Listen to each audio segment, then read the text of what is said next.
Hello दोस्तों, welcome back to channel. तो हमेशा की तरह आज फिर से एक वीकली Q&A सेशन में आप सबका मैं स्वागत करता हूं।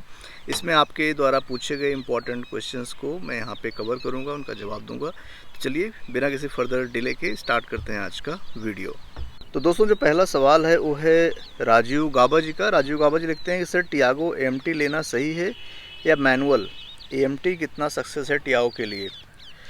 तो राजीव जी देखिए, टियागो का AMT बिल्कुल टॉप नॉच तो मैं नहीं बोल सकता कि बहुत अच्छा AMT आपके लिए रहेगा, क्योंकि मार्केट में बहुत सारे आजकल AMT CVT चीज़ें आ गई हैं जो आपके टियागो AMT से बढ़िया परफॉर्म करती हैं। क्योंकि टियागो AMT का सिर्फ एक ही मुझे ड्रॉबैक थोड़ा सा लगता है, जब गियर चेंज होते हैं तो हल्का सा वहाँ पे जर्क आपको फील होता है, क्योंकि ऑब्वियसली वो मैनुअल ट्रांसमिशन ही होता है, जस्ट ऑटोमेटिक तरीके से इसको मैनेज किया जाता है, तो हल्का सा आपको वहाँ पे जर्क फील होता है जब भी गियर चेंज होते हैं। लेकिन अगर वैल्यू फॉर मनी की बात करें तो आपका टियागो AMT काफ़ी वैल्यू फॉर मनी रहता है। अब रही बात आपको कि कौन सा चूज करना चाहिए, मैनुअल वर्सेस AMT में, तो अगर आपकी ड्राइविंग सिटी में ज़्यादा है तो आप AMT पे जा सकते हैं, क्योंकि AMT सिटी ड्राइव में बम्पर टू बम्पर ड्राइव में काफ़ी ज़्यादा ईजी होता है। आप जब एक्स्ट्रा पैसे वहाँ पे डाल रहे हो वहाँ पे आप रिकवर कर सकते हो। दूसरा, आप AMT उस केस में ले सकते हैं अगर आप पहली बार गाड़ी खरीद रहे हैं, तो आप AMT पे जा सकते हैं, आपको काफ़ी अच्छा एक्सपीरियंस होगा। लेकिन अगर आप पहले मैनुअल चलाते थे तो फिर आप मैनुअल पे भी जा सकते हैं, क्योंकि मैनुअल चला रहे हैं तो आपको मैनुअल में भी कोई दिक्कत तो आने वाली है नहीं, तो एक्स्ट्रा पैसे AMT में खर्च करने का कोई विशेष कारण नहीं बनता है। तीसरा रीज़न, अगर कोई लेडी के लिए आप गाड़ी खरीद रहे हैं, तो लेडी आपकी गाड़ी ड्राइव करेंगी या फिर बीच बीच में कभी कभी ड्राइव करेंगी, तो उस केस पे भी आप AMT प्रेफर कर सकते हैं, क्योंकि लेडीज़ को AMT चलाना काफ़ी ज़्यादा आसान होता है। तो ये सारे कुछ कंडीशंस हैं, अगर इनमें से कोई भी कंडीशन आपसे मैच करती है तो आप AMT पे जाइए, एक्स्ट्रा पैसे खर्च कीजिए। अदरवाइज़ आप मैनुअल पे चले जाइए, मैनुअल भी अच्छा परफॉर्म करेगी, कोई दिक्कत की बात नहीं है। दोस्तों, बढ़ते हैं अगले सवाल की तरफ। अगला सवाल है प्रकाश चंद्र जी का। प्रकाश चंद्र लिखते हैं कि कृपया आप बताने का कष्ट करें कि नई टियागो NRG व टियागो 2022 में अब इको मोड व सिटी मोड आता है या नहीं।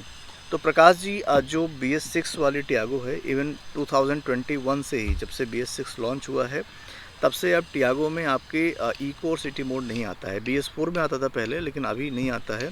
आपके वाला मोड आपके पंच में मिल जाएगा, लेकिन इस गाड़ी में आपको इको और सिटी मोड अब नहीं मिलेगा।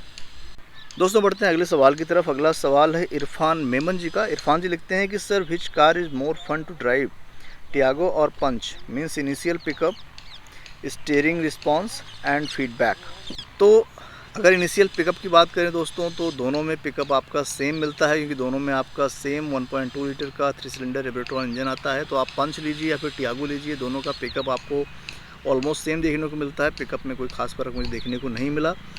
दूसरा, आपने पूछा कि इसका स्टीयरिंग रिस्पॉन्स कैसा है। दोनों गाड़ियों का स्टीयरिंग रिस्पॉन्स अच्छा है, क्योंकि दोनों में काफ़ी अच्छे तरीके से एक्यूरेटली स्टीयरिंग को मैनेज किया गया है, तो आपका स्टीयरिंग रिस्पॉन्स दोनों गाड़ियों में बेहतर मिलेगा।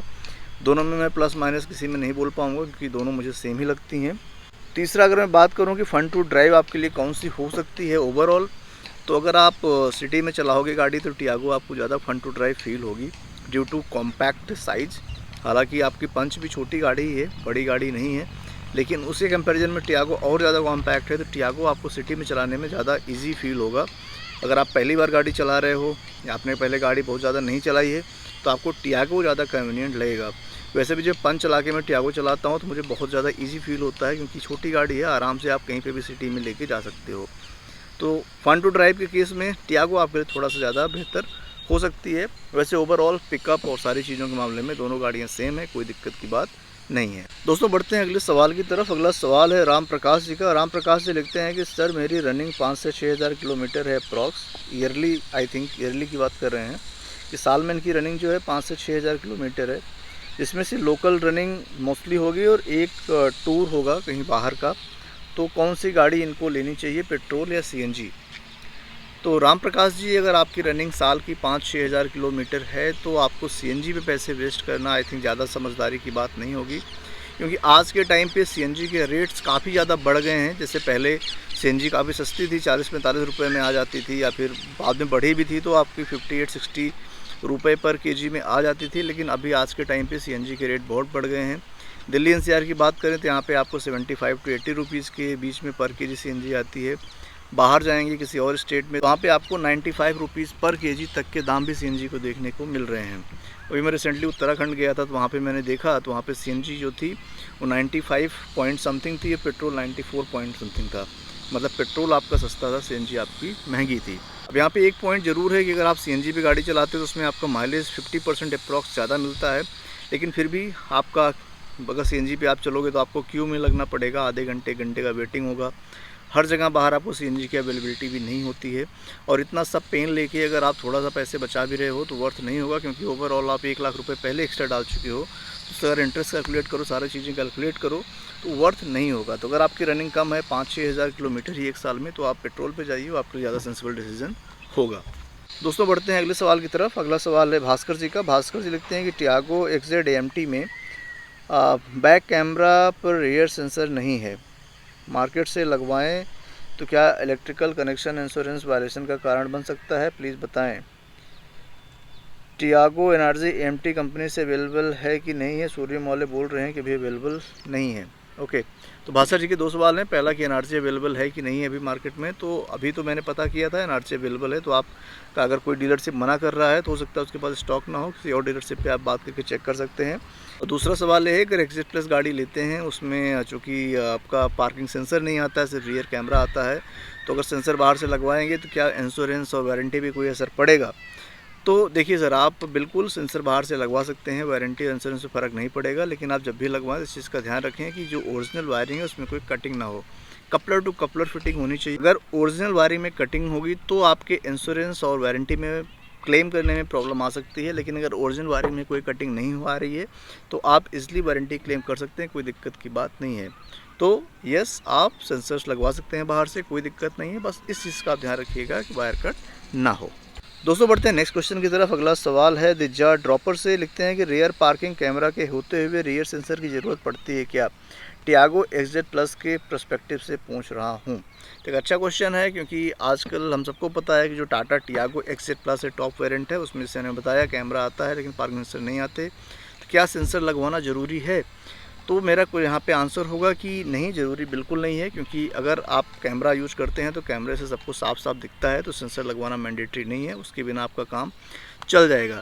लेकिन प्रॉब्लम तब आती है जब आप पहले कोई ऐसी गाड़ी चला चुके हो जिसमें सेंसर लगे होते हैं, तो उस केस में सेंसर अगर आप नहीं लगवाओगे तो कई बार ऐसा होता है कि आपको शिकायत पड़ी रहती है, और जब तक तो बिप बिप की आवाज़ नहीं आती है, आप पीछे गाड़ी करते जाते हो, जाने जाने में वहाँ पे आपकी गाड़ी पीछे टच हो सकती है। तो अगर आप पीछे कभी भी ऐसी गाड़ी चला चुके हो जिसमें सेंसर लगे हैं तो फिर आपके लिए प्रॉब्लम हो सकती है। लेकिन अगर आप पहली बार गाड़ी चला रहे हो जिसमें सेंसर्स वगैरह पहले आपने कभी सेंसर वाली गाड़ी नहीं चलाई है, तो आप कैमरे से भी काम चला सकते हो, दिखता सब कुछ है, आदत वैसे भी इसमें पड़ जाएगी। सेंसर लगवाने का मेन फ़ायदा क्या है, जब भी गाड़ी रिवर्स कर रहे होते हैं तो कई बार जाने जाने में हमारा ध्यान पीछे, मान लीजिए अगर नहीं भी है तो भी अगर कोई ऑब्जेक्ट पीछे आता है तो वहाँ पे बीप बीप की साउंड आएगी, तो ऑटोमेटिकली हमारा माइंड अलर्ट हो जाएगा और अपनी गाड़ी हम रोक लेंगे। सेंसर नहीं होगा तो वो चीज़ वहाँ पे नहीं हो पाएगी, आप गाड़ी पीछे करते जाओगे और वो कहीं ना कहीं आपकी गाड़ी टच हो सकती है।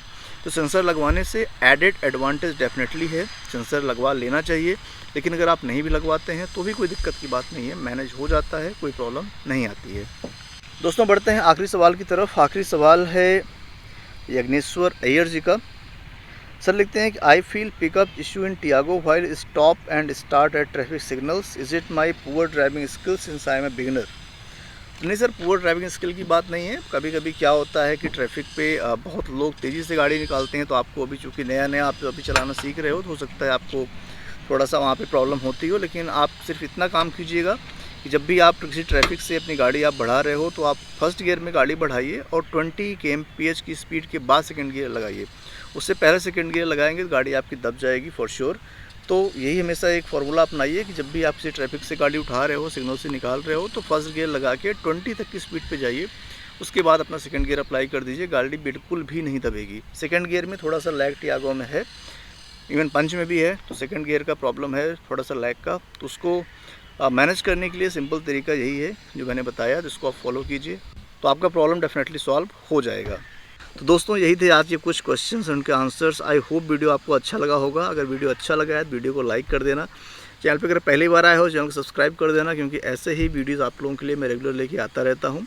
जल्दी मिलता हूँ किसी नए और इन्फॉर्मेटिव वीडियो के साथ, तक के लिए अपना ख्याल रखिए, अपने घर परिवार ख्याल रखिए। जय हिंद, जय भारत।